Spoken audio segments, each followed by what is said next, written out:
नमस्कार।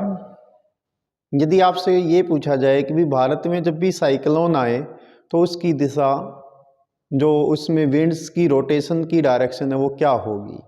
तो भारत चूंकि नॉर्थ हेमिस्फीयर में है, तो भारत में जब भी साइक्लोन आएंगे तो भारत में साइक्लोन में जो विंड्स हैं उनकी दिशा हमेशा एंटी क्लॉकवाइज रहेगी।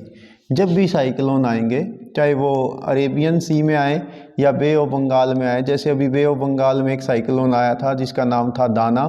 थोड़े दिन पहले अरेबियन सी में एक साइक्लोन आया था जिसका नाम था बिपरजॉय। जब भी साइक्लोन इंडिया में आते हैं तो इनमें जो डायरेक्शन ऑफ विंड्स होती है वो होती है एंटी क्लॉकवाइज। एंटी क्लॉकवाइज, क्योंकि उत्तरी गोलार्ध में, यदि मैं यहाँ पर रफली डायग्राम बनाऊं तो उत्तरी गोलार्ध में जब भी साइक्लोन आएंगे तो इसमें विंड्स की डायरेक्शन होगी एंटी क्लॉकवाइज, साउथ हेमिस्फीयर में होगी क्लॉकवाइज। ठीक है।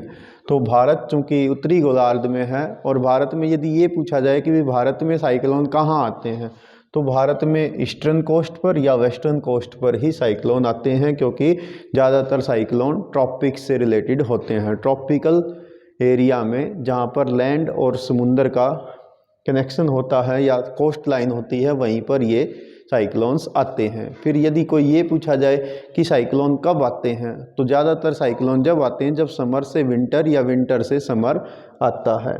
यानी जो वेदर चेंज होता है लॉन्ग टर्म में, यानी सीजन चेंज होता है, उसी टाइम साइक्लोन आते हैं। और जहाँ पर समुंदर के जो पानी है, सतह है, उसका तापमान 27 डिग्री सेल्सियस से ऊपर होता है, ऐसी दशाओं में ही साइक्लोन बनते हैं। ठीक है। तो नॉर्मली आप कह सकते हैं कि मार्च, अप्रैल या मई और जो है अक्टूबर, नवंबर के आसपास साइक्लोन ज़्यादातर बनते हैं या आते हैं।